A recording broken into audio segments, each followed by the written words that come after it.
자, 그러면 빨간 모자, 핑크퐁, 박현우 대표님이 그 두 분 발표하신 내용 뭐 추가하실 내용이나 아니면은 궁금한 거 있으면 얘기를 좀 해주시죠. 어, 저는 이제 발표를 세 명이 하게 되면 저는 이제 그냥 앉아서 하겠습니다. 네.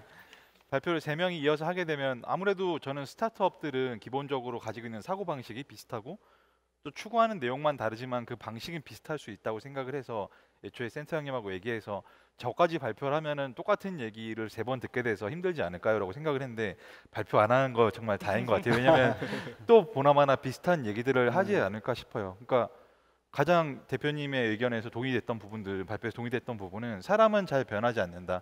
아마 뒤에 이제 센터장님 말씀에서도 나올 것 같은데 질문 사항에서도 사람들이 이제 처음에는 좋았던 인재가 나중에는 왜 회사에 적합하지 않은 인재가 되는가, 그런 부분들에 대해서 잘 짚어주신 것 같아요. 스타트업이라는 거는 사실은 진짜 작은 변화를 크게 만들려고 노력하는 조직이다 보니까 처음에는 사실은 어떤 법의 경계에 있거나 혹은 남들이 그거는 어떻게 사업이 돼? 라고 짓궂게 물어보는 그런 종류의 일들에 대해서도 불도저처럼 일해야 되는 때도 있는 반면에 그게 나중에 커지고 나서는 마냥 그렇게 하다가는 어떤 규제라든지 다른 것들에 발목 잡힐 수가 있기 때문에 같이 일하는 사람들이 바뀌어야 간다고 생각을 했는데 그런 부분들에 대해서 많이 공감하고 있고 그런 부분들에 대해서 어떻게 해야 되는지 고민하고 있었는데 이제 발표 잘 해주신 것 같고, 김봉진 대표님 말씀처럼 결국에 스타트업에서 가장 중요하게 생각해야 되는 거는 결국엔 어떤 규칙을 만들지 않고 규칙을 만들 때 그거를 지키는 사람들이 자율적으로 그 다음에 스스로 이해해서 행동할 수 있도록 만들어주는 게 더 중요하다고 생각을 합니다. 저는 뭐 굳이 발표는 하지 않았지만 저희 회사는 이제 출근 시간은 이제 있지는 안 않아요. 되죠. 저희 회사는 없는데 무엇보다도 그 출근 시간에 대해서 누군가 물어보게 돼요. 예를 들면 새로 오신 분들이 그럼 저희 회사는 출근 몇 시까지 해요? 그러고 물어보면은 그냥 팀원 분들하고 알아서 하세요. 그냥 팀원이랑 같이 일할 수 있는 좋은 시간을 찾아서 하세요라고 여쭤보게 돼 있어요. 왜냐면은 그 팀의 구성도 계속 바뀌기 때문에 출근하시는 위치라든지 혹은 그 팀이 코어하게 일할 수 있는 시간들은 바뀌기 때문에 그냥 알아서 하세요. 저는 이전 직장에서 그런 것들 가지고 그러니까 규제를 만들어 본 적이 있는데 결국에는 규제라는 건 만들면 만들수록 더 빠져나가는 것들이 더 고도화되더라고요. 그래서 그렇게 할 바에는 혹은 그런 거에 시간을 쓸 바에는 아무런 규칙을 만들지 말자 쪽에 저희는 좀 더 가까웠던 것 같고요. 앞으로는 바뀔 수 있겠지만 지금까지는 그런 방식으로 회사를 해오고 있는데 어쨌든 결국에 두 분 발표 들어보니까 결국에는 스타트업이 생존하기 위해서 행동하는 방식은 비슷하다, 그런 생각을 하게 됐습니다. 저희들이 준비한 내용이 좀 많아서요. 진도를 좀 빨리 빼겠습니다. 김봉진 대표님 그 스타트업, 벤처 이게 뭐 어떻게 다른지도 상당히 궁금한데 그 스타트업 포럼, 한국 스타트업 포럼을 만들어서 지금 의장으로서 활동하고 계시잖아요. 네. 스타트업하고 벤처가 어떻게 다른지 그리고 그 포럼에서는 어떤 역할을 하시려고 하는지 우선 궁금합니다. 저도 사실은 스타트업과 포럼 아니 그 벤처의 차이를 잘 모르겠어요. 그래서 이게 크다 작다? 네, 사이즈의 문제인지 언제 출범했는지 이런 것들에 대한 차이인지 모르겠지만 이게 사실 뭐 실리콘밸리에서 먼저 벤처 스타트업이라는 말들이 생겨났기 때문에 뭐 2010년도 정도 2009년에서 10년도 사이에서 스타트업이란 용어가 처음 생겨났거든요. 근데 저도 사실은 처음 투자 받을 때 저희 회사를 스타트업이라고 이제 불러서 제가 첫 질문이 그랬어요. 스타트업이 뭐예요?라고 제가 오히려 질문을 던졌었는데요. 그 기준은 저도 잘 모르겠지만 뭔가 이렇게 나눠져 있는 것 같다라는 느낌은 많이 들고요. 아무래도 벤처라는 것도 오랫동안 좀 시간이 지났기 때문에 또 다른 또 거기에 새로운 정신이 좀 필요하지 않았을까라고 해서 스타트업이라는 것들이 만들어졌다라고 생각이 들고요. 스타트업 포럼은 스타트업 대표님들께서 자발적으로 해서 모이게 된 모임이에요. 그전에는 정부기관이라던가 어떤 대변 어떤 협회나 기관들이 만들었기 때문에 대표이사들 진짜 사업을 하고 있는 스타트업 대표들의 이야기가 좀 덜 나가는 것 같다라고 해서 지금 4차 혁명위원 임원으로 활동하고 계신 임정욱 센터장님이 발의를 하셨어요. 그래서 스타트업 대표들을 모아놓고 한번 스타트업 대표들끼리 이런 걸 만들어 보시면 어떻겠냐라고 해서 그때 얘기가 돼가지고 제가 등 떠밀려가지고 이렇게 됐고요. 뭐 하는 일들은 스타트업을 대변해서 계속 얘기하는 것들을 하고 있어요. 뭐 저희 하고 있는 동안에도 여러 가지 규제 문제라던가 이런 것들이 나왔는데 아무래도 스타트업들이 작다 보니까 뭐 10명 이하의 회사들도 많고 그래서 뭐 홍보팀이라던가 뭐 법무팀이라던가 대관팀 이런 것들이 전무하는 곳들이 많아요. 그러다 보니 어떤 규제라던가 뭔가 발생이 됐을 때 어떻게 대응해야 될지도 모르고 이런 것들을 좀 같이 대응해서 법무적인 이슈, 홍보적인 이슈도 같이 좀 봐드리기도 하고요. 서로 그런 것들을 하면서 쌓이게 된 노하우들을 서로 공유해가지고 만들어가고 있습니다. 네. 네, 고맙습니다. 저기 황희승 대표님한테 여쭤보고 싶은데 지금 이 창업계로 그 인재들, 혁신적인 인재들이 많이 들어오고 있는지, 대학 졸업하면서 바로 취업하는 경우도 있고 아니면 대기업 다니다가 그만두고 이렇게 창업계로 오시는 분들도 많이 있을 것 같은데 트렌드가 어떤가요? 요즘 들어서 전보다 훨씬 더 스타트업 쪽으로 많이 들어오시는 것 같아요. 그러니까 사람들의 이제 주기를 보면 보통 이제 어머니께서 이제 뒤에서 컨트롤을 어렸을 때부터 많이 하시잖아요. 너는 커서 좋은 대학교를 가야 된다. 그래서 이 친구가 열심히 공부해서 좋은 고등학교에서 좋은 대학교를 진학을 하고 진학을 하시면 어머니는 너는 꼭 대기업에 가야 된다. 그래서 이 친구가 이제 대기업에 들어가서 몇 년 동안 근무를 하면 이제 인생에 대해서 다시 생각하게 되는 거죠. 내가 왜 여기 있을까? 여기에서 나는 무엇을 하는 것일까? 이런 친구들도 충분히 있을 수 있거든요. 아까 제가 말씀드린 그 성향에 따라서 프로세스나 이런 것들 좋아하시는 분들은 계속 거기에 계시는 거고 막 그런 것들이 아닌 성향에 계시는 분들은 자기 인생에 대해서 다시 한번 고민하게 되는데 그 인생을 고민하시는 분들이 저희한테 많이 오셔가지고 스타트업에 취업하는 방법에 대해서 말씀을 많이 하세요.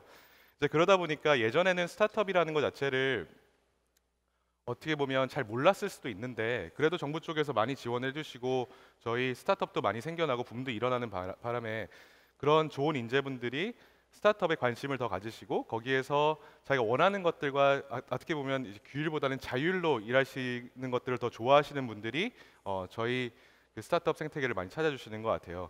그래서 아까 제가 그 프레젠테이션에서 보여드렸다시피 스타트업에 대한 채용의 그 조회수가 계속적으로 올라가고 있는 것들만 봐도 스타트업 쪽에서 또 좋은 인재들이 많이 그쪽으로 가고 있는 것 같습니다.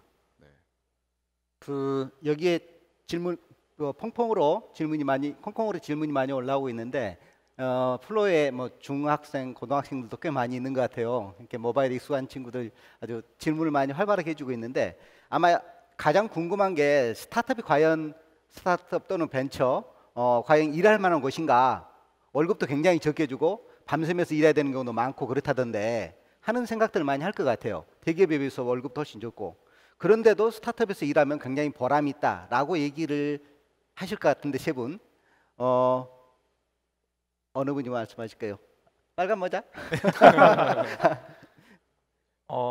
저는 첫 직장이 그 한 게임, 그러니까 지금 NH 엔터테인먼트로 이제 합병해서 분사해 나온 그 회사를 2000년 이제 제가 대학교 1학년 때 처음으로 이제 아르바이트로 시작을 해서 첫 회사에서 계속 게임을 만들었었는데요. 그때의 어떤 환경, 사실 그 회사도 그 당시에는 스타트업이었으니까요. 지금은 시간이 지나서 상장을 하고 큰 기업이 됐지만 당시에는 계단에서 라면 먹고 뭐 개발하다가 책상 밑에서 잠자고 그랬었으니까요. 물론 이제 그때도 뭐 저는 다른 친구들에 비해서 나쁜 대접을 받았다고 생각하진 않지만 그때는 사실은 뭐 상대적으로 환경이 조금 더 열악했었던 것 같고요. 사무실도 이제 지하에 있어서 봄만 되면은 하수구가 역류해가지고 뭐 똥냄새가 나고 그런 곳에서 항상 개발을 하고 지냈었습니다. 그러다 보니까 이제 그 회사가 저는 더 정들기도 했었는데 사실 그때랑 비교하면은 앞서서 센터장님 말씀해주신 것처럼 창업의 생태계 자체가 좀 주목을 받으면서 예전보다는 창업을 하고 또 무슨 혁신 센터라든지 아니면은 뭐 코워킹 스페이스 같은 곳에서 창업할 수 있으면서 예전보다는 조금 더 나아졌다라고 생각을 해요. 하지만 바뀌지 않은 게 있다면 여전히 주변 사람들의 시선은 사실 그 인프라가 발전한 거에 비해서는 좀 별로 발전하지 않았다라고 생각은 듭니다. 실제로 스타트업에서 일하는 것 자체는 저는 굉장히 즐거운 일이라고 생각을 해요.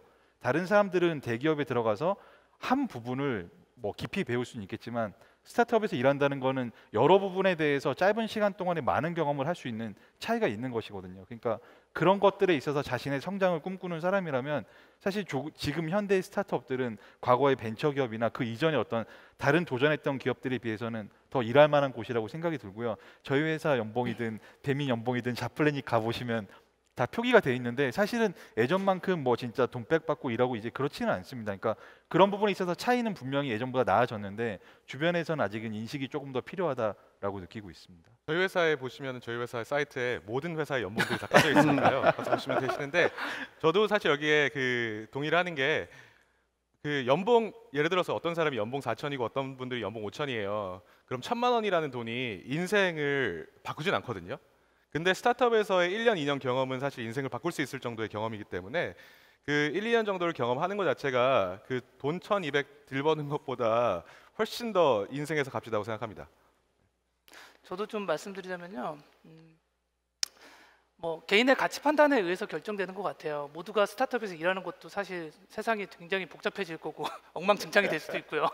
모두가 대기업에 가는 것도 그렇게 좋은 모습은 아닐 것 같은데 자기가 좋아하는 어떤 마음에 맞는 가치의 판단으로 하면 좋을 것 같은데 저는 항상 이런 질문이 나올 때 이렇게 나와요. 대기업에 갈 것인가 스타트업에 갈 것인가에 대한 질문이에요.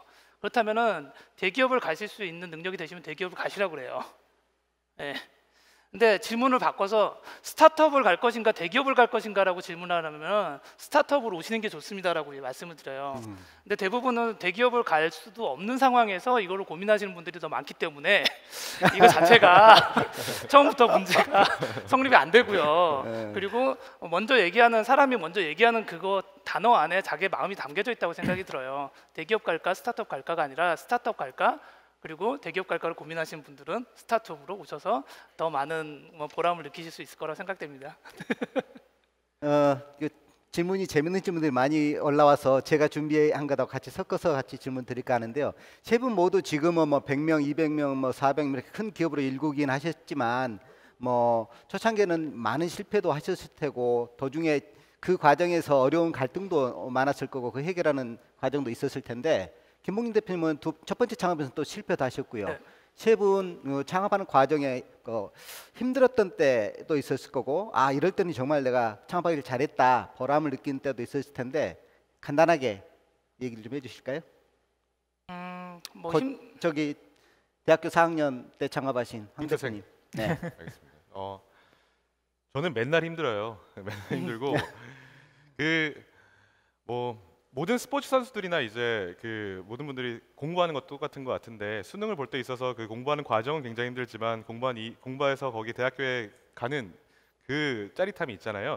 근데 스타트업 같은 경우도 보면 언제나 이제 좋은 게 아니라 매일매일 힘든데 뭐 예를 들어서 마케팅 캠페인이 잘 됐다든지 뭐 그러한 순간순간의 그런 즐거움들이 계속 있어요. 또는 뭐 고객분들이 저희한테 이거 너무 좋아요, 너무 감사합니다, 이것 때문에 제가 뭐 좋은 정보를 얻었어요 이렇게 말씀하시는 부분들이나 이러한 고객들의 피드백 그리고 이런 것들이 세상을 조금씩 바꾸고 있다라는 그런 생각들을 조금씩 받을 때마다 이제 기쁨을 느끼고 나머지는 다 힘들어요. 그래서 저도 요즘 힘들어 미치겠는데 이게 체력적으로 힘든 것도 있긴 한데 정신적으로 너무 힘들어서 그래서 멘탈이 굉장히 강하신 분이 이제 스타트업을 해야 된다고 생각은 하고요. 그러면서 어떤 느낌이냐면 한번 실패를 하잖아요. 이거 전에 이제 표철민 대표라고 이제 친한 친구가 얘기했던 거였는데 한번 무너질 때는 굉장히 이제 맨바닥에 떨어지기 때문에 너무 아프대요. 근데 두 번째 할 때는 거기 위에 조그만 매트리스가 하나 쌓여가지고 하면 좀 덜 아프대요. 세 번 실패하면 좀 덜 아프고 그래서 실패를 할 때마다 그 아픔이 점점 줄어드는데 저도 약간 그 회사에서 있었던 일들이 너무 많아서 지금 저희 뉴스 조금만 검색해 보시면 자플랭에서 이런 일이 있었구나 이게 아시겠지만 너무 많은 일이 있었기 때문에 그 있는 일들마다 쿠션이 제가 닳고 있어서 그 점점 더 쿠션이 생겨서 그런 것들에 대해서 잘 대처하고 그런 것들에 대해서 어떤 방식으로 대처할지에 대해서 아는 것 같아서 지금은 전보다 고통은 덜하지만 매일매일 힘든 삶을 살고 있습니다. 그래서 저희 사이트를 자주 이용해 주세요. 감사합니다. 또 어느 네. 먼저 네. 저도 뭐 황 대표님 말씀하시니까 그런데 저도 매일매일 힘들어요. 네. 근데 그쵸? 네, 대표님도 근데 어느 날 이런 생각을 해봤어요. 그러니까는 개인은 한 사람은 자신의 인생을 살잖아요. 다른 사람의 인생을 살진 않듯이 내가 힘든 게 정말로 얼만큼 힘든 건가에 대해서 좀 알아보려고 그랬는데 사실은 제가 지금 42살이에요. 근데 친구들하고 얘기를 하다 보니까 친구들도 다 힘들더라고요. 대기업을 다니는 친구들은 대기업 다니는 대로 언제 정년퇴직 당할지 모르고 뭐 하는 친구들 뭐 하는 대로 모르고 회사를 못 다니는 친구들 백수로 해서 힘들고 다 힘든 거예요. 근데 그들보다 내가 더 힘든가에 대해서는 잘 모르겠는 거예요. 그러니까 그냥 삶이 힘든 거다 라고 생각을 하고 있는데요. 저는 약간 이렇게 상상력이 좀 이상한 쪽으로 발달이 돼가지고요. 근데 더 극한의 최고의 스트레스를 상상을 해요. 그래서 외계인이 쳐들어와서 레이저로 막 지구를 파괴하는 이런 상황들이라던가 정말 이상한 상황들을 하면서 아 그거보단 지금이 낫다 이런 생각을 하면서 스트레스를 극복하고 있습니다. 저도 그냥 짧게 얘기를 하면 스타트업들이 이제 창업하면은 뭐 모니터에 뭐 사용자 뭐 증가, 매출 증가 이런 거 찍어 놓는데 그냥 솔직하게 얘기하면은 큰 기업에서 하는 성과랑 비교하면 사실 스타트업이 내는 성과라는 건 정말 저는 작은 거라고 생각을 해요. 그러니까 그렇게 크지 않아요. 그러니까 대기업이나 큰 기업 혹은 이미 기성 집단 속에 들어가서 일하는 거에서의 즐거움은 저는 성과의 즐거움이 있다고 생각을 해요. 내가 이렇게 큰 일을 해냈다. 우리 팀이 우리 부서가 큰 일을 해냈다. 근데 사실 스타트업은 그런 느낌이 들더라도 실제로 밖에서 보기엔 너무 사소한 일이에요. 회원 수 10,000명? 사실 뭐 이미 큰 기업들은 몇 천만 명, 억명 회원이 있는데 몇 천 명이 무슨 상관이겠어요. 하지만 거기서 힘들지 않고 뭔가를 하려면은 그 성장하는 그 즐거움을 거기서 못 느끼면은 저는 버틸 수 없다고 생각을 해요. 스타트업은 회원 수가 0명에서 10명이 되는 그 순간이 너무 중요하잖아요. 10명에서 1,000명 되는 게. 그러니까 그 성장의 즐거움이 있기 때문에 계속 할 수 있었고 만약에 그걸 빼고 나면은 사실은 정말로 좌절과 어떤 시리와 내가 지금 뭐 하고 있지 이런 자괴감에 많이 빠졌을 것 같아요. 고맙습니다. 그 질문 올라온 것 중에 재밌는 게 하나 있어서 황희승 대표님 결혼하셨어요? 어느 분이 질문하셨어요? 여자분이 질문하신 것 같은데? 황희승 대표님이 직접 말씀해 주시는 게 좋은 것 같은데요. 직접 말씀해 주시죠. 네. 많은 관심 감사합니다. 저는 제 와이프가 중학교 때 짝이에요. 그래서 세상에. 되게 오랫동안 이제 만나서 와이프랑 결혼했고요. 와이프도 지금 그 스타트업을 하고 있습니다. 그래서 그 친구는 이제 핀다라고 그 금융 상품, 예를 들어서 여기서 대출 필요하신 분들이 있으시잖아요. 그러면 저희 그 와이프의 핀다라는 사이트에 가시면 거기에서 뭐 전세 자금 대출이라든지 이런 것들에 대해서 비교하실 수 있습니다. 어디의 이자율이 가장 낮은지. 네. 많은 이용 바랍니다. 아마 이근방 강남 어디 중학교 때 친구였죠? 네, 맞습니다. 중학교 때 그러다가 황 대표님은 미국 유학을 갔었고 그러다가 오랜만에 만나서 아마 결혼을 하신 걸로 알고 있습니다. 좀 실망스러운가요? 이렇게 이제 부부가 각자 창업한 경우도 있고요. 부부가 공동으로 창업한 경우도 있어요. 아니면 두 분이 같이 창업을 했는데 처녀 총각으로 창업을 했는데 전혀 그렇게 연인 관계 아니었다가 각자 일하다 보니까 너무 핏이 잘 맞아. 그러다 보니까 결혼한 케이스도 있습니다. 근데 부부 각자 창업 케이스고 부부 공동 창업 케이스도 있고 뭐 다양한 형태가 있습니다. 또 질문 중에 재밌는 게 있는데 스타트업에서는 사람 한 사람이 중요하잖아요. 뭐 5명 그런 팀 그러면은 5명 중에 한 사람이라도 좀 소위 말하는 꼴통 있으면은 막 조직이 힘들어질 수도 있고 물론 개성은 있어야 되는데 이렇게 커뮤니케이션이 잘 안 되면은 서로 힘들어질 수가 있는데 아주 그런 사람이 있어가지고 어려워질 때는 어떻게 해결하는가 하는 질문이 들어왔어요. 김봉기 대표님이 답변해 주실래요? 이런 답변도 드려야 돼요. 근데 이게 뭐 어려운 질문이긴 하지만 솔직하게 얘기 나누는 게 가장 좋은 것 같아요. 네. 그래서 일단은 가장 중요한 거는 채용할 때 잘 채용하는 게 가장 중요하다고 생각하고 있고요. 그래서 채용할 때는 저희는 뭐 일 잘하는 것만 기준으로 두지는 않고요. 그분이 와서 일할 다른 분들과 케미가 잘 맞는지를 그려봐요, 머릿속으로. 회사에 저분이 오시면은 그 팀의 사람들과 저녁에 맥주 한잔 할 때 자연스럽게 어울릴 만한 사람인가, 낮에 잠깐 티타임 할 때 즐겁게 얘기할 수 있는 사람인가, 이런 것들을 좀 보면서 채용을 하고요. 그럼에도 불구하고 잘 맞지 않는 분들은 발생이 될 수밖에 없죠. 사람이 하는 일이다 보니까.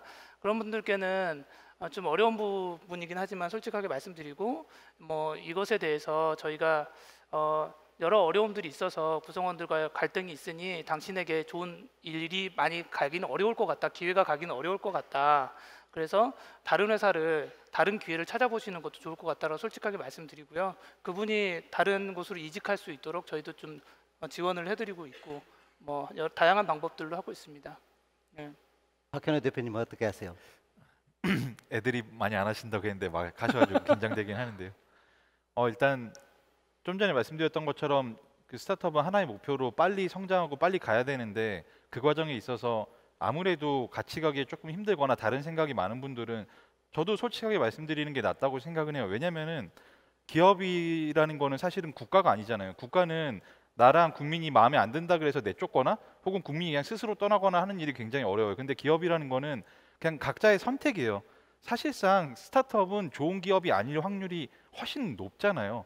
그러니까 맞지 않을 확률이 저는 훨씬 높다고 생각을 해요. 그렇기 때문에 그냥 서로의 어떤 시간, 인생에 있어서 되게 중요한 부분들에 대해서 그냥 안 맞으면은 내가 뭔가 잘못됐나 이렇게 생각하기보다는 그냥 이 기업이 나랑 안 맞나 보다 이렇게 생각하는 게 저는 조금 더 확률이 높은 답이라고 생각을 하고, 그렇기 때문에 솔직하게 얘기하고 빨리 다른 것들을 좀 찾아보는 게 저도 서로 좋은 일이라고는 생각은 듭니다. 원래 스타트업은 다 별로 안 좋고 나쁜 기업에 속할 확률이 높은 것 같아요. 네.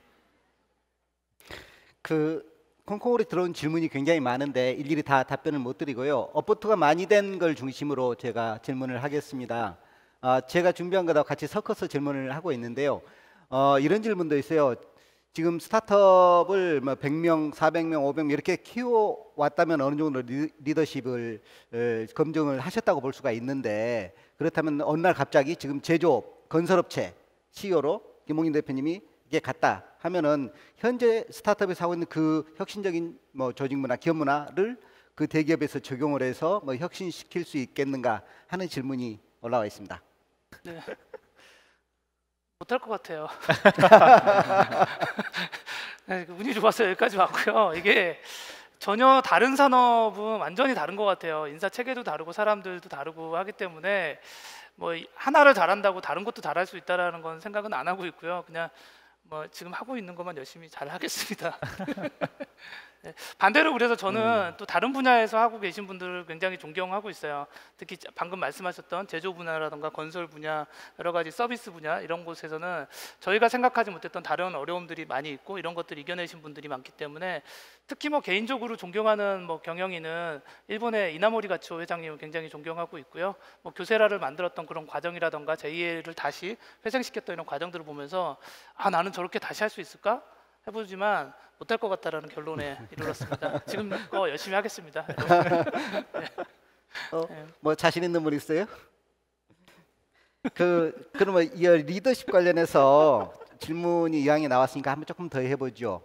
저는 디캠프에서 많은 스타트업들을 주로 얼리 스테이지에 있는 10명 이내의 스타트업들을 주로 많이 보는데, 스타트업에서는 개인 멤버 한 사람 한 사람도 중요하지만 특히 리더가 굉장히 중요하거든요. 리더가 방향을 잘 잡고 그다음에 리더십 있게 끌어나갈 줄 알아야 되고, 그런데 이게 스타트업이 점차 커지고 50명, 100명 되고 200명 되고 이렇게 커짐에 따라서 단계별로 필요한 리더십도 조금씩 다른 것 같아요.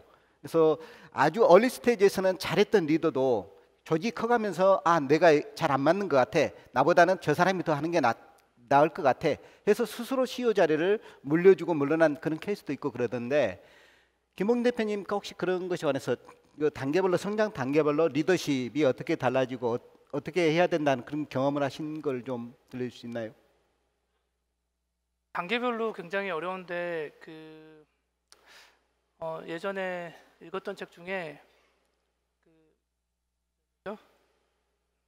네, 책 제목이 갑자기 기억이 안 나는데, 스타트업을 하면서 나오는 여러 가지 리더십에 대해서 좀 얘기한 게 있었어요. 처음에는 약간 도전적이고 돌격적인 자세로 가다가 두 번째로는 조금 더 다른 사람들을 많이 함께 하면서 하고 가고, 세 번째로는 이제 관리 체계라든가 이런 것까지 다 만들어 나가야 되는데, 저도 이제 그런 부분들이 굉장히 어렵고 그래서 항상 투자자분들하고 얘기를 많이 나누고 있고요. 저는 이 다음 단계를 또 넘어갈 수 있을지, 그래서 만약에 솔직하게 그냥 얘기를 해달라고 그래요. 제가 그 다음 단계를 넘어가기 좀 어려울 것 같으면 사전에 좀 얘기를 해달라. 나도 놀라지 않게. 그래서 좀 계속 도전을 하고 있고요. 아무래도 사람들이 많아지다 보니까 발생되는 어려움이 굉장히 많이 있어서 지금 HR 포럼이긴 하지만 저희도 인사 관련된 어려움이 가장 많이 있어요. 원칙대로 해서 사람들이 잘못했을 때 내보낼 거냐, 아니면 그것을 감싸 안을 거냐, 이런 거에 대한 문제부터 해서 굉장히 많은 것들이 있는데, 하나하나 결정들이 구성원들이 다 지켜보고 있고, 그런 것들을 통해서 그러니까 회사가 아무리 어떤 규정이라던가 어떻게 일하는 비전이라든가 이런 걸 잘 정해놔도 옆에 있는 구성원들이 무엇 때문에 상을 받고 무엇 때문에 벌을 받는지를 보면서 회사를 느끼게 되잖아요. 그래서 그 하나하나 그런 것들을 결정할 때마다 굉장히 어려움이 많이 있는데 열심히 공부를 해나가 봐야겠죠. 네.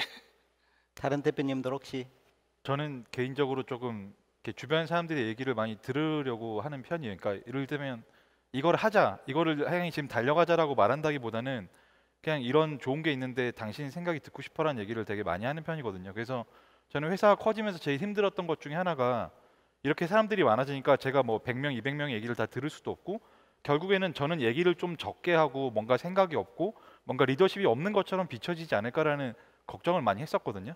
근데 어떤 조사 결과에 따르면은 사실은 기업이 성장하는 데 있어서 뭐 돌격형이나 아니면 뭔가 앞서서 뭐 깃발을 들고 막 선봉장에 서고 그런 리더들이 이끄는 회사가 더 커질 거라고 성장률이 높을 거라고 생각을 하지만 실제 조사는 그 반대였다. 오히려 다른 사람의 얘기를 경청하고 포용하고 또 그들이 할 수 있게끔 환경을 구성해 주는 그 일이 또 다른 리더십 중에 하나라고 저는 이제 알게 됐어요. 그런 걸 통해서. 그렇기 때문에 그냥 앞으로 여러 가지 일들이 계속 많이 있겠지만 가장 중요한 거는 같이 하는 구성원들에 대한 아까 말씀해 주셨는데 관심 그런 것들에 대해서 계속 얘기를 뭐 끊임없이 해야 되는 것 같은데 그런 것들이 없다면은 내가 아무리 큰 꿈이 있고 내가 어떤 원하는 게 있더라도 사실 그 조직을 잘 이끌 수는 없다고 생각을 해요. 그래서 조직이 커지면 커질수록 더 그런 어떤 포용의 리더십이 더 필요한 게 아닌가라고 생각하게 됩니다. 저 같은 경우도 이게 리더십에 대해서 아까 말씀하신 이나무리 가스오라든지 이런 그 되게 유명하시고 어떻게 보면 종교스러우신 회장님들 있으시잖아요. 그분들 쓰신 책 보면 거의 무슨 성경책 같아요. 그 기업을 운영하시는 게 이제 그런 분들도 계시고 또는 제가 전에 모셨던 그 사장님 중에서 이제 올리버 삼버라는 회장님이 계신데 그분이 로케 인터넷을 하시는 분인데 그분은 성격이 진짜 제가 본 사람 중에 제일 이상해요. 이제 엄청나게 괴팍하시고 이건 막 말이 좀 안 되면 막 집어 던지시고 저도 약간 그런 거 맞고 했는데 이제 그런 아마존에 있는 분들도 약간 그런 것들에 대해서 유명하시잖아요. 그래서 그 리더십이라는 거는 되게 잘하시는 분 그런 식으로 되게 온유한 리더십을 발행하시는 분들도 있으시고 되게 센 리더십이 있으신 분들이 계셔서 각각의 고유의 리더십들이 다 있는 것 같아요. 근데 그분들의 공통점을 하나 보면은 가장 큰 공통점은 사람 잘 뽑는 게 가장 큰 공통점인 것 같아요. 그래서 진짜 좋은 사람을 뽑기 위해서 그분들 노력을 되게 많이 하시거든요. 그래서 회장님이 그 사람들의 면접을 볼 때마다 자기만의 어떤 교육의 스킬 그리고 우리나라 대기업 같은 경우는 뒤에다가 이제 관상 보시는 분들도 넣으신다는 그런 얘기가 있는데 이제 그만큼 좋은 사람들을 뽑는 게 결국에는 리더십의 가장 큰 핵심인 것 같고요. 그 좋은 사람들을 많이 모아놨을 때 그 회사는 굉장히 큰 성장을 이루는 것 같습니다. 맞는 말씀이실 것 같아요. 좋은 사람 뽑는 게 정말 리더의 가장 중요한 역할 중에 하나겠죠. 그리고 아까 문제를 일으킨 그런 갈등을 일으키는 인재에 대해서 어떻게 처리할 것인가 하는 문제. 그리고 뭐 복지와 관련해서도 질문이 올라왔는데 그 복지라는 것도 결국은 그 아주 혁신적인 좋은 인재들이 우리 기업에서 우리 회사에서 계속 머물면서 성과를 내주기를 바라는 차원에서 그렇게 복지를 많이 하는 게 아닌가 싶은데 좋은 인재들이 우리 회사에서 머물게 하고 그렇게 하기 위해서 어떤 계획을 하고 있는지 좀 얘기를 듣고 싶습니다. 저희 회사는 복지가 없습니다. 네. 그 복지라는 게 저는 첫 직장이 상장하고 나서 제가 있었던 부서가 분사돼서 나온 적이 있어요. 그러니까 3,000명짜리 회사에서 150명짜리 회사로 줄어든 적이 있는데 사람들은 관성이라는 게 있잖아요.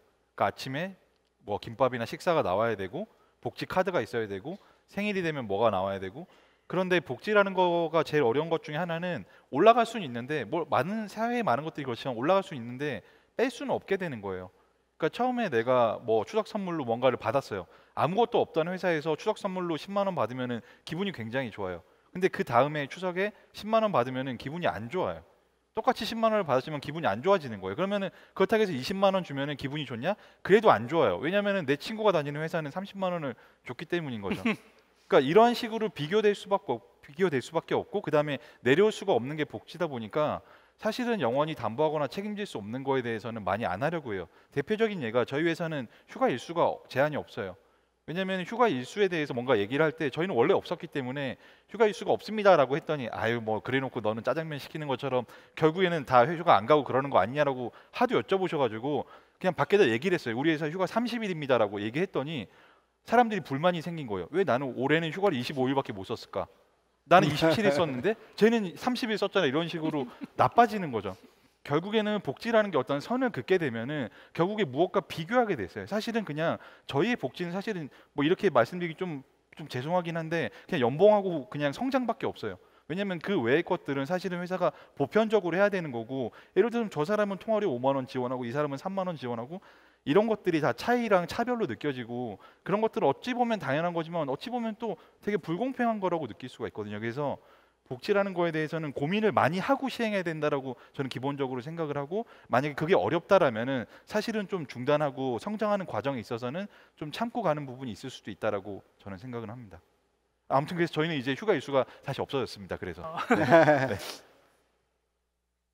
김홍기 대표님도. 네. 아니 되게 겸손하게 말씀해 주셨는데 주변에서 많이 듣고 있어요. 핑크폼 회사 좋다고. 그래서 이런 데에서 이제 대외적으로 얘기할 때는 조금 낮춰서 얘기하지만 사람들이 기대치를 낮추고 들어와서 이제 좋으면 걸 하는 이제 전략적인 방식을 택하신 것 같은데요. 굉장히 좋은 회사로 알고 있고요. 저는 이제 복지와 문화에 대해서 잠깐 이제 말씀드리자고 하면은 스타트업에 관련돼서 이제 얘기할 때 복지 문화에 대해서 좀 많이 사람들이 이제 얘기가 되고 있고, 저희 회사도 이제 특히 그런 부분에 대해서도 많이 알려지고 있긴 한데, 기본적으로 이제 그런 복지를 바라고 회사를 오시거나 이런 것들은 저는 아니라고 생각하고 있고요. 반대로 회사도 마찬가지 생각을 가져야 된다고 생각하고 있는데요. 기업은 결국에는 회사의 직원, 구성원을 위해서 존재하는 곳은 아니잖아요. 고객에게 새로운 가치를 만들어내기 위해서 기업이 존재한다라고 생각한다라면은 고객에게 좋은 가치를 만들어낼 수 있는 최고의 문화를 만들어내는 게 제일 중요하다고 생각해요. 그렇기 때문에 아마존도 훌륭하고 애플도 훌륭하고 모든 회사들이 각각의 훌륭한 것들을 가지고 있다고 생각하죠. 근데 왜 요즘 들어서 이렇게 복지에 대해서 사람들이 얘기를 많이 할까라고 보면은, 또 방금 이제 센터장님께서도 잠깐 말씀 주셨는데 그런 복지를 잘 해주면은 성과가 좋아지지 않겠냐라는 것들이 항상 있어요. 기자님들도 항상 그런 것을 여쭤봐요. 그럼 저는 그것은 이 문제와 이 문제는 분리해야 된다고 생각을 해요. 그러니까는 어떤 개념이냐면은 인간은 목적이어야 되지 수단이 될 수 없는 거잖아요. 그렇잖아요. 그러니까 다른 사람에게 좋은 성과를 내게 하기 위해서 그런 것들을 해주면 안 되는 거예요. 이게 나쁜 쪽도 그렇지만 좋은 쪽도 마찬가지라고 생각해요. 그 목적 자체가 성과를 끌어올리기 위한 목적이라면 사실은 그거는 아니라고 생각하고 있고요. 기본적으로 회사도 그걸 구성하고 있는 사람들 다 사람들이고요. 경영자도 사람이기 때문에 인간과 인간의 기본적인 예의라고 생각이 들어요. 그래야지만 이 복지도 정확한 방향으로, 조금 더 올바른 방향으로 가지 않을까, 이런 생각을 하고 있고요. 그래서 복지와 성과는 분리해서 생각을 하는 것이 훨씬 더 좋지 않을까라는 생각을 가지고 있어요. 그 관련되는 질문인데요. 질문이 굉장히 많고 재밌는 질문도 많이 있습니다. 그 스타트업에서 그러면은 누가 잘하고 못한 거 결국은 평가를 하는 거잖아요. 거기에 따라서 성과를 매기고 하는데, 그 평가를 어떻게 하는지 궁금하신 것 같아요. 일반 사람들 경우에 평가를 어떻게 하고, 그리고 연봉을 어떻게 차별화하고, 이런 거 혹시 말씀해 줄 수 있나요? 제일 어려운 거 그쪽 전문가시니까 네. 자플레이. 저희는 잘 몰라서. 너무 어려운데요. 네. 성과 평가 같은 경우는 사실 성장에 따라서 성과 평가가 많이 일어나요. 그러니까 성과 평가라는 거는 결국엔 스타트업 같은 경우는 얼마만큼 그 고객이 그 제품을 사랑했느냐가 성과로 나오기 때문에 스타트업은 되게 재미있게 뭔가를 이렇게 만들면은 그거를 프로덕션에 내보내고 고객들한테 선보이면 바로 성과가 나와요.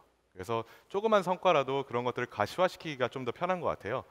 그러다 보니 이런 것 때문에 뭐 밑에, 그러니까 사람들의 재방문율이 얼마만큼 올라갔다, 또는 이런 것들 때문에 저희 뭐 매출이 얼마만큼 올라갔다, 이런 것들을 좀 평가하기가 쉬워서 저희는 결국에는 그 사람들이 어떤 것들을 내보냈을 때 그런 것들이 저희 제품에 미치는 영향을 가지고 많이 평가를 하게 될 수밖에 없는 것 같아요. 그러다 보니까 제 생각에서는 스타트업이 다른 것들보다 정치가 좀 덜한 것 같아요. 왜냐면 정치 같은 경우는 이제 저희 그 보스한테 이렇게 해서 그 좋은 그 사람의 눈에 들면 훨씬 더 좋은 프로젝트를 맡는 것과 다르게, 스타트업에서는 자율적으로 자기가 하고 싶은 프로젝트나 그런 것들을 선정하게 되고, 이제 자기가 그런 프로젝트에 의해서 나온 성과에 따라서 바로 이제 받기 때문에 그렇게 되고요. 또는 저희 같은 경우는 일반적으로 스타트업은 연봉을 이제 그거 할 때는 전 연봉을 가지고 많이 이제 해요. 그래서 전에 있던 연봉을 저희가 다 맞춰줄 수는 없지만 이제 맞춰줄 수 있는 부분들까지 맞춰주고, 이제 그 나머지 부분들은 이제 뭐 성과급이라든지 이런 것들을 메꿔주는 형태로 저희 많이 시행을 하고 있고요. 저희 사이트에 오시면 거기 그 각 회사별로 이제 연봉이 다 깔려져 있는데 되게 천차만별이에요. 이제 그러다 보니까 이제 이런 것들이 그 어떠한 기준은 없고요. 사장님과 인사팀 마음대로 이제 그게 기준인 것 같습니다. 그 기준에서 저희도 좀 비슷하기도 할 것 같은데 저희가 여태까지 해왔던 방식을 좀 말씀드리자면요. 우선 저희 피어 그룹에 있는 회사들을 선정을 해요. 그리고 저희보다 한 단계 더 높은 기업을 선정을 해서 거기 연봉 테이블을 먼저 조사를 하고요. 그래서 우리 회사의 연봉 테이블 기준을 먼저 만들어요, 매년. 그래서 한 단계 높은 식으로 해서 계속 연으로 쫓아가게 만들고요. 연말이 되면은 저희 파트너가 5명이 있고요. 그래서 최고임원 5명하고 인사분하고 몇몇 분들이 한 6, 7명들이 한 방에 모여요. 그래서 하루 종일 그걸 하는데요. 한 200명 단위로 해요. 그래서 모니터를 쫙 깔아놓고서 이 사람들에 대한 정보를 다 펼쳐놔요. 한 150명에서 200명 단위로 펼쳐놓고 한 사람씩 다 체크를 해요. 언제 입사했고 들어올 때 얼마였고 이 사람들의 성과가 어땠는지에 대해서 디스커션을 다 해요. 7, 8명에서 계속 한 다음에 한 사람씩 그다음에 기준 테이블 있잖아요. 그래서 맞춰서 연봉을 정해요. 그러면은 이분이 다시 회사 안에 다른 직군에 비교했을 때 비슷한 성과나 역량을 가지고 있는 사람들하고 어떻게 차이 나는지 다시 비교해요. 그래서 그게 또 안 맞으면 다시 또 조정을 하고 저쪽을 또 조정하고 이렇게 해가지고 하는데 이걸 왜 하게 됐냐면요. 연봉은 처음에 입사할 때 연봉 협상을 잘하면 그게 계속 가요. 네. 그러다 보니까는 항상 좋은 회사를 다니다가 들어오신 분들은 비율만큼 계속 올라가니까 잘 되고 있고요. 또 작은 회사에서 오신 분들은 처음에 그렇게 협상을 못해서 그냥 그 비율만큼 계속 작게 되고 있어요. 그래서 그게 좀 잘못됐다라고 생각이 들어서 전체 밸런스를 맞추고 하고 있는데 이거의 단점은 굉장히 힘들고요. 300명 이상 되니까 헷갈리더라고요. 그래가지고 올해는 완전히 다른 방식으로 바꾸기로 했는데 기본적인 이런 방침은 좀 계속 유지해가지고 하려고 하고 있습니다. 연봉에 대해서는 많이 얘기해 주셔서 저는 뭐 비슷하니까 성과에 대해서 얘기를 하면은 저희 회사는 콘텐츠를 만들고 서비스하는 기업이다 보니까 사실 매출 조직하고 비매출 조직이 되게 명확하게 나뉘고 있는 편이긴 해요. 그러니까 비디오를 만드는 팀이 사실은 굉장히 노력을 많이 했지만 실제로 성과는 다른 사업부 조직에서 날 수가 있으니까요. 그래서 그런 것들에서 온 어떤 차이들에 대해서 극명하게 저희가 나누기 시작을 하면은 사실은 우리가 경쟁해야 되는 대상은 외부에 있는데 내부에 있는 사람들끼리 경쟁하게 되는 일이 생기는 것 같아요. 그래서 저희는 사실은 이미 큰 기업들이 하고 있는 방식들 많이 따라가려고 하고 그래서 전사적으로 나누는 어떤 성과급이라고 해야 될까요? 저희는 2013년 이래로 계속 성과급을 지급을 하고 있는데 성과급에 대해서는 공통으로 가져가는 부분이 아마 다른 회사보다는 굉장히 많을 것 같아요. 그 다음에 그 이후로는 사실은 그 부서별로 저희가 할당을 하고 그 내에서는 서로 피어 리뷰하고 그 다음에 또 이제 상급자 리뷰를 통해서 그 내에서 분배하는 어떤 시스템을 가지고 있는데요. 아직까지는 저희는 200명이 안 되기 때문에 가능하면 많은 사람들하고 직접 만나서 얘기하려고 해요. 저도 이제 작년 연말과 연초에 120회 이상의 면담을 거의 한 사람과 뭐 1시간, 3시간씩 다 진행을 했는데 그 이유가 평상시에 다 못 보기 때문에 어쨌든 그때만이라도 랩업을 해서 이 사람이 회사에 어떤 불만이 있고 뭘 하고 싶고를 다시 잘 들어봐야 되는 시간이라고는 생각은 해요. 그래서 일단은 연봉은 차이가 많이 날 수가 있지만 성과 같은 경우에는 우리 사업부 전체가 다 같이 잘한 거니까 가능하면은 같이 나눠 갖자 이런 마음으로 저희는 회사를 하고 있습니다. 저도 조금 더 말씀드리면 예, 그러시죠. 저희 예. 기준이 생각이 났어요. 항상 그 기준에 입각해서 하는데 연봉의 이 정보가 만약에라도 사고로 공개가 됐을 때 누군가 연봉이 알려졌을 때 그거를 다른 사람들이 알았을 때 아 그럴만 하구나 라고 이해할 수 있는 기준이 있어요. 그래서 그 기준에 맞춰서 이 사람의 연봉이 알려졌을 때 다른 사람들은 어떻게 생각할까 당연히 비밀이지만 거기에 대해서 늘 기준으로 잡고서 하고 있습니다. 그래서 항상 비교를 하죠 다른 사람들하고. 네. 스타트업에서는 그 성과 평가가 굉장히 중요하고 그래서 뭐 1년에 한 번 하기도 하고 2번 하는 것도 있고 그러는데 그 성과 평가할 때 팀장, 뭐 조직의 장들, 그다음에 대표들이 굉장히 고민을 많이 하고 면담도 많이 하고 그러는 걸로 알고 있습니다. 그 제가 진행을 하다가 갑자기 시무룩해졌는데요. 최 대표님 너무 멋있습니다. 어느 분이 올리셨어요? 이번에도 여자분이신 것 같은데 좋습니다. 저도 그렇게 생각합니다. 저는 이제 디캠프 스타트업들이 입주해서 저희 디캠프에서 일하고 있는데 보면은 늘 그런 생각도 많이 들어요. 지금 뭐 보신 분들도 계시겠지만 중국 스타트업들 경우에 회사에 뭐 야전 침대까지 놓고 거기서 밤샘하고 아침에 회사 화장실 가서 뭐 세수하고 뭐 그렇잖아요. 또 지금도 우리 스타트업 창업계에 오면은 뭐 밤새면서 일하고 일부 그렇게 하는 곳은 있는 것 같아요. 그런데 저는 그런 걸 거의 많이 보지를 못했는데 지금은 스타트업이라고 해서 뭐 라면 먹고 날밤 까고 그러지는 않은 것 같아요. 그러면 우리가 이렇게 그 일과 삶의 균형을 찾아가면서 일하고 중국 애들은 막 저렇게 죽기 살기로 하고 하면 우리가 뒤지는 거 아닌가라고 하는 얘기도 들리고 그렇게 무조건 한다고 해서 꼭 좋은 것은 아니다 하는 얘기도 있거든요. 그것에 대해서는 어떻게 생각하시는지 10분 얘기도 듣고 싶습니다. 네. 저도 근데 한 8년 전, 19년 전에 일을 처음 시작했을 때는 디자인 쪽에서 굉장히 열악한 회사에서 시작을 했기 때문에 월요일 날 출근해서 금요일 날 퇴근했어요. 일주일에 2번만 회사를 출근하면 되는 이런 삶을 살았고요. 항상 뭐 편의점에서 양말을 사서 신고 했었는데 지금은 그렇게 일을 하면 안 되죠. 그런데 이제 뭐 회사가 존재하는 자체가 왜 있는지에 대해서 생각해 본다라면 하면은 우리 뭐 개인의 행복이라던가 이런 것들을 또 잊지 않고 생각해야 된다고 생각하고 있고요. 그렇기 때문에 일하는 사람들의 뭐 환경 이런 것들에 대해서 반드시 생각해야 된다고 생각을 하고 있어요. 초기 단계에서 강력하게 돌파력을 가지고서 들어가야 되는 단계에 대해서는 조금 더 무리해서 일을 할 수도 있다고 생각하지만 규모가 어느 정도 계속 커지면서는 그런 것들에 대해서도 계속 더 근로자의 환경들을 더 많이 생각하면서 해야 된다고 생각을 하고 있어요. 네. 다른 분. 전 처음에 인터넷에서 워라벨이라는 말을 듣고 워라벨이 도대체 뭔가라고 저는 생각할 때 워크 라이프 밸런스를 워라벨이라고 하더라고요. 근데 기본적으로 스타트업은 항상 사업에 기복이 심하고 또 무엇보다도 되게 무슨 망망대해에 떠 있는 작은 배처럼 외부의 어떤 상황이랑 시장 변동 상황에 많이 흔들릴 수밖에 없는 조직이라고 생각을 해요. 그렇다 보니까 그냥 전체적으로 봤을 때는 험하게 일할 때도 있고 조금 뭐 좀 여유를 가질 때도 있긴 한데 그런 것들이 사실은 다른 큰 기업에 비해서 압도적으로 더 떨어진다라고 보지는 않고요. 그냥 그거의 편차가 표준 편차가 좀 커서 그냥 어떤 때에는 좀 압축적으로 일해서 뭔가 날밤 까거나 그럴 수는 있고 또 대기업에서는 또 이제 그런 것들이 저는 더 약하다고 생각하진 않거든요. 항시 더 높을 수도 있으니까. 다만 그런 것들에 대해서 먼저 고민하게 되는 분들, 나는 스타트업에 가서 워라밸을 찾겠다, 이게 1순위가 되는 분들은 아마도 스타트업에서 일하는 것 자체는 저는 힘들 거라고 생각을 해요. 왜냐면은 그거를 찾을 수는 있지만 말씀하셨던 대로 기업의 생존과 서비스의 성공이 앞서 있기 때문이에요. 그러니까 그런 것들에 대해서 먼저, 그러니까 그게 최우선 가치인 분들은 아무래도 스타트업에서 업무를 하거나 창업을 하는 것 자체는 좀 어려울 수 있다라고는 생각을 합니다. 그 스타트업 예를 들어서 지금 말씀하신 거는 중국 쪽과 한국 쪽을 비교를 해서 이제 누가 이렇게 되면 중국 쪽에서 그렇게 미친 듯이 하는데 한국은 뒤처지지 않을 것이냐라는 그런 질문이 될 수 있는데, 그러면 이렇게 질문해서 예를 들어서 중국에 이제 농구팀이 있고 한국에 농구팀이 있어요.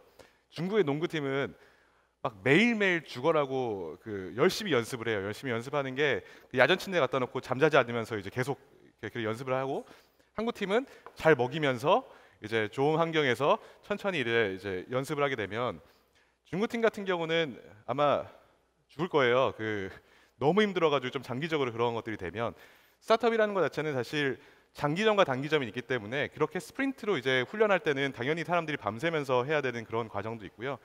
보통 때는 이제 코딩 같은 경우도 집중력이 떨어지면 거기 그만큼 그 코딩의 질이 안 좋아지기 때문에 사람들을 잘 이렇게 워크라이프 밸런스를 잘 맞추면서 그 사람들의 최고의 성과를 이끌어내는 것도 필요해요. 그래서 저희가 무조건 밤샌다는 것도 아니고 무조건 이렇게 워크라이프 밸런스를 이제 잘 유지한다는 것도 아니기 때문에 그 두 개를 잘 섞어가면서 이제 하는 게 굉장히 중요하다고 생각하고요. 모든 스타트업들은 아마도 아시겠지만 그 제품을 출시하기 3, 4일 전에는 굉장히 밤새는 스타트업들이 굉장히 많아요. 그리고 그 전에 뭐 한두 달 정도는 당연히 천천히 하면서 계획을 가지고 하는 경우도 많기 때문에 저는 그 두 개를 잘 섞어야지만 스타트업이 좋은 성과를 이룰 수 있을 것이라고 생각합니다.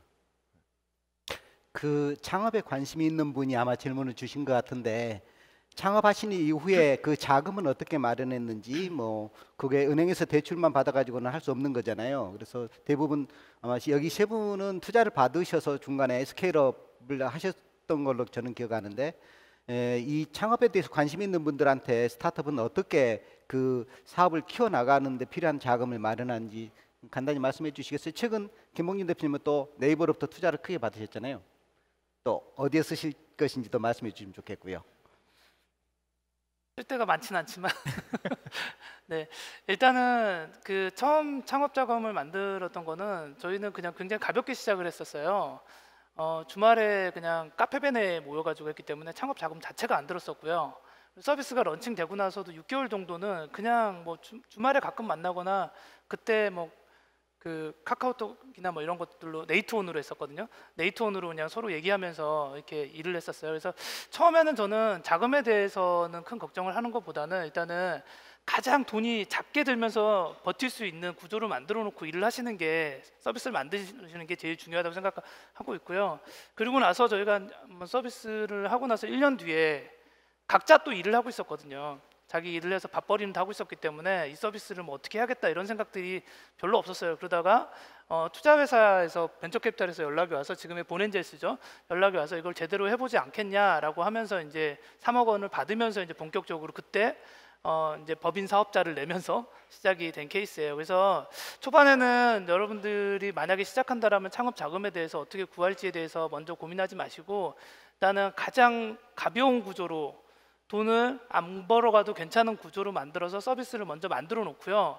서비스를 만들었는데 투자가 안 되면은 그거는 그냥 가치가 없어서 안 될 수도 있는 거잖아요. 그럼 빨리 포기하면 돼요. 딴 거 하면 되니까. 예, 근데 뭔가 내가 대출을 막 끌어다가 막 처음부터 시작하기 제품 만들기도 전에 막 대출 끌고 아버지 막 집 팔아가지고 넣고 막 이렇다가 하다가 잘못되면 리스크가 너무 크잖아요. 그래서 말씀드린 것처럼 가장 가볍게 하시는 게 제일 좋다라는 생각이고요. 뭐 네이버 투자는 사실은 앞으로 저희가 기술적인 투자에 대해 굉장히 공격적으로 할 거기 때문에 네이버에서 배울 것도 많고 그래서 기술 투자에 많이 이 돈을 사용하게 될 것 같습니다. 네.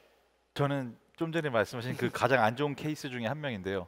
저는 10년 일한 퇴직금을 넣었어요. 저는 추천하고 싶은 방법은 아니에요. 왜냐면 힘들었거든요. 그러니까 제가 넣은 돈을 제가 월급으로 받아가면서 일을 하고 그걸 메꾸기 위해서 저희 회사 서비스를 만드는 게 아니고 가불병정의 어떤 구조 속에서 저는 명함을 3개씩 가지고 다니면서 외주 알바를 했었거든요. 박현우 과장이기도 하고 박현우 CTO기도 하고 뭐 박현우 사원이기도 했었으니까요. 저는. 그러니까 저는 지금 김봉희 대표님 말씀대로 뭔가 만들 때 되게 린한 구조, 그러니까 최소한으로 우리가 프로포 컨셉트를 할 수 있을 때까지는 그런 걸 유지하는 게 좋다라고는 생각하지만 또 발레도 있어야 되잖아요. 그러니까 저 같은 경우에는 저뿐만 아니고 공동 창업자들이 모두 자기의 창업 자금을, 그러니까 퇴직금을 다 넣고 시작한 케이스예요. 말 그대로 배수의 진을 치고 시작을 했는데 이랬을 때 장점은 다른 생각을 좀 안 하게 되는 거는 좀 있는 것 같아요. 왜냐면은 그때 저는 심지어 애도 있었거든요. 근데 그 과정 속에서 제 퇴직금을 전체를 거의 다 집어넣고 퇴사하고 7일 만에 법인을 설립을 해서 바로 다음 사업을 시작을 했었어요. 사실은 매출도 0원이고 서비스도 없었고 아무것도 없었고 그냥 이런 것들을 바꿔보면 어떨까? 교육이라든지 그런 것들의 재미를 접목시켜보면 어떨까라는 아이디어 하나만 가지고 4명이서 공동 창업을 했거든요. 그렇기 때문에 저는 여러 가지 창업의 방법이 있는데 굳이 무언가 선택하시겠다면 저는 린한 방법을 추천드리지만 그 방법에도 분명히 어려움이 있을 거예요. 왜냐하면 내가 이미 직장인인데 내가 왜 이걸 열심히 해야 돼 이런 생각할 수가 있거든요. 그런 어떤 장단점들을 좀 고려하셔서 하시되 한 가지만 피하라고 말씀드리고 싶은 거는 가능하면은 대표이사가 연대보증 책임을 지는 그런 대출들은 가능하면 피하시고 남들이 정말로 좋은 사업이면은 돈은 주로 올 거예요. 그러니까 다른 사람 돈으로 사업을 하는 게 저는 훨씬 더 긍정적이고 좀 더 옳은 방법으로 사업을 하는 방법이라고 생각합니다. 저도 그 사람들의 마인드세트가 약간 이런 마인드세트가 좋은 것 같아요. 아, 큰일 났다. 이제 그 욕을 하면 아, 못했다 이거 있잖아요. 이런 생각들을 언제나 가지고 있거든요. 저 지금도 가지고 있어요. 근데 이게 사람이 그런 궁지로 몰리면은 자기도 모르는 그 포텐셜이 막 발휘하기 시작합니다. 그래서 막 되게 창의적이게 되고 막 사람이 굉장히 이제 뭔가 이렇게 훨씬 더 발휘를 잘하게 돼서 저 같은 경우도 맨 처음에 창업을 시작할 때 제가 가지고 있는 돈을 다 넣었어요. 근데 아까 말씀하셨다시피 뭐 아버지의 집을 담보로 뭐 이런 것들은 저는 아닌 것 같은데 어느 정도 위기감을 조성할 수 있을 정도의 돈을 넣어야 된다고 생각해요. 그러니까 이 위기감이라고 하는 거는 막 인생을 이제 바꿀 수 있는 위기감은 아니고 아 이거 큰일 났다 정도, 약간 큰일 났네 정도의 그 돈은 집어넣어서 거기에서 이제 그래서 저 같은 경우도 봤을 때 그 사업 아이디어를 맨 처음에 뭐 친구들이랑 막 내다가 사업 아이디어가 가장 잘 난 시기가 뭐였었냐면 저희가 사무실을 잡고 사무실에서 이제 친구들끼리 맨 처음에 사업을 하면 좀 띵까띵까 놀기 때문에 이제 사무실에다 보증금을 넣고 사무실 이제 월세가 조금씩 나가기 시작하는데 월세가 3개월째 나갔을 때 와 어떡하지? 딱 이 느낌이 될 때부터 친구들이 미친 듯이 이제 사업 아이디어들 막 쏟아내기 시작하더라고요, 다 같이. 그래서 그런 그 마인드가 저는 진짜 사업할 때 지금도 되게 중요하다고 생각해요. 좀 풍족한 마인드보다는 아 큰일 났다, 큰일 났다. 저 지금도 사실 큰일 났다고 생각하고 빨리 집에 가서 회사 가서 일해야 된다고 생각을 하는데 그 생각을 언제나 품고 있는 게 굉장히 중요하다고 생각합니다. 초심인 것 같아요. 이제 시간이 한 4분 정도 남아서 저 콩콩의 질문이 좋은 질문이 굉장히 많이 나왔는데 제가 다 소화를 못 해드려서 굉장히 죄송하네요. 저는 요즘 텔레비를 보면은 뭐 아까도 말씀드렸다시피 판검사가 주인공으로 나오는 그런 드라마, 의사가 주인공으로 나오는 드라마들 참 많습니다. 굉장히 재밌는 드라마틱한 그런 것들이 많은데 저는 디캠프 센터장으로 저희 입주해 있는 스타트업 대표들 뭐 자주 만나는데 그 사람 한 사람 한 사람 성공한 사람은 성공한 대로 실패한 사람은 실패한 대로 굉장히 드라마틱합니다. 재밌는 얘기들이 너무너무 많습니다. 이 사람들 이야기는 왜 텔레비 안 나오는지 그거 잘 모르겠어요. 그거는 아마 우리 사회 전반적으로 창업에 대한 인식이 그만큼 안 됐기 때문이라고 생각하는데요. 정부에서 창업을 지원하기 위해서 많은 돈을 쓰고 있죠. 그 일부만이라도 이 스타트업계의 생태계를 보여주는 그런 드라마를 제작했으면 참 좋겠다는 생각도 했습니다. 마지막으로 이제 이 세 분한테 우리 창업을 생각하시는 이런 젊은이들한테 또는 창업 생각 않더라도 젊은이들한테 하고 싶은 얘기 또는 학부모님이나 정부에 계신 분들, 국회에 계신 분들 그런 분들한테 하시고 싶은 얘기 있으면은 1분씩만 말씀을 해주셨으면 합니다. 먼저. 뭐 여기 창업하시려고 오신 분들 계세요? 혹시 관심 있으신 분들? 아무도 조금 있으시면은 좀 말씀드리면은 뭐 요즘에 뭐 사회적으로 부의 불평등 이런 것들에 대해서 말씀을 많이 하시는데 뭐 21세기 자본이라는 책을 쓴 토마 피케터가 이거를 좀 과학적으로 좀 분석을 했는데 부는 왜 불평등한가, 최근 들어서 일어난 일인가 아니면 역사적으로 원래 있는 일인가를 분석을 했더니 인류 역사 몇백 년 동안 계속 있었고 수십만 년 동안 계속 있었던 문제였던 거예요. 과거에도 귀족이나 왕들이 부를 독점하고 있었고 근데 그런 것들이 다시 재조정이 되는 시기가 있었는데 그게 이제 전쟁이라던가 아니면 기아 뭐 이런 병, 전염병 이런 것들이 있었을 때였다라고 해요. 그렇게 해서 이제 부가 다시 재조정이 되는 시기가 있었는데 2차 대전 이후에 한 번 있었던 거죠. 최근 가장 가까운 과거로 보면은. 그래서 지금 우리의 기성세대, 젊은 세대들이 부의 불평등이 부모 세대보다 덜 심각하다라고 이해하는 게 이제 그런 부분인데요. 그렇다면은 지금 우리가 얘기하는 4차 산업혁명이라고 얘기하잖아요. 얼마나 크게 뭔가가 바뀌면은 혁명이라고 얘기하겠어요. 그래서 지금 뭐 혁명을 한다고 해서 다 잘 되는 건 아니죠. 혁명하다 죽을 수도 있긴 하지만 예, 지금 부의 불평등에서 새로운 어떤 질서를 찾고 내가 그 자수성가형 부자가 될 수 있는 아주 저는 좋은 기회라고 생각하고 있고요. 한번 창업해 보시는 것도 저는 긍정적으로 바라보고 있고 대한민국 사회에서도 자수성가형 부자들이 더 많이 나와야지만 여러 가지 더 긍정적인 사회적 가치가 실현되지 않을까 생각하고 있습니다. 네. 사람들은 보통 좋아하는 걸로 창업하는 경우가 되게 많은 것 같은데 그렇게 하는 게 맞다고 생각을 하고 근데 전 좋아하는 일로 창업하는 거는 사실 극히 반대하고 싶어요. 왜냐면은 사람은 좋아하는 거는 금세 바뀌어요. 이렇게 좋아했다 저렇게 좋아할 수 있기 때문에 좋아하는 걸로 창업하면은 사실은 그걸 가장 싫어하게 될 가능성이 저는 오히려 많다고 생각해서 좋아하는 거는 취미로 남겨두셨으면 좋겠고 이 사회에 내가 진짜 뭔가 바꾸고 싶은 게 있다. 내가 불만이 있다. 아니면 내가 너무 소중한 게 있어서 뭔가 지키고 싶은 게 있다. 그런 것들은 사실 잘 안 바뀌어요. 어쩌면 저는 조금 더 그런 에너지들 그런 종류의 에너지를 더 높게 평가하는 건지는 모르겠지만 저는 창업을 한다고 하면은 분명히 오래 해야 되거든요. 3년 4년에서는 바뀌는 게 아무것도 없고요. 5년 10년 20년 해야 이 사회가 바뀌기 때문에 정말로 내가 지키고 싶은 게 있거나 정말로 마음에 안 들어서 내가 뭔가 바꾸고 싶다 그런 게 있다는 그런 분들은 저는 좀 창업을 빨리 해서 이 사회를 조금 더 앞으로 밀어나갈 수 있는 그런 사회가 됐으면 좋겠습니다. 저도 전적으로 네, 동의합니다. 그래서 그 창업이라는 것 자체는 새로운 가치를 이제 사회에다가 넣고 이런 부분인데 개인적으로 생각하면 어떤 느낌이냐면 사람들이 그러니까 인터넷에 그러니까 자주 돌아다니는 글귀 중에서 이제 돌아가시는 분들이 마지막에 이제 하시는 말씀들이 있으시잖아요. 아, 내가 그거 왜 안 해봤을까? 뭐 이런 생각들을 많이 하시는데 진짜 결국에는 인생은 한번 사는 거고 그 한번 사는 인생에서 자기가 원하는 것들 꼭 해보는 게 나중에 갔을 때 좀 후회 없이 사는 삶이 아닐까라는 생각을 해서 진짜로 창업을 꼭 해보시고 싶으신 분들이 있으시면 이제 그런 것들을 사회의 어떠한 다른 사람의 눈으로 바라보지 마시고 그냥 질르면 질러서 한번 해보시면 그러면 이제 경험을 하면서 자기 인생이 좀 더 풍족해질 것이라고 생각하고 나중에 돌아봤을 때 후회 없는 인생이 될 거라고 생각합니다. 자, 이제 시간이 다 돼서 마무리를 해야 될 것 같습니다. 저도 뭐 강연하는 곳 또는 뭐 토론하는 곳 많이 봤습니다만은 이분 세 분 대표님이 멋있다고 그러셨는데 제가 보기에는 청중들도 정말 멋있습니다. 이렇게 처음부터 끝까지 90분 동안 집중해서 들은 그런 토론은 제가 처음 본 것 같습니다. 여러분 정말 멋있습니다. 그리고 인사하시죠. 감사합니다. 네, 감사합니다.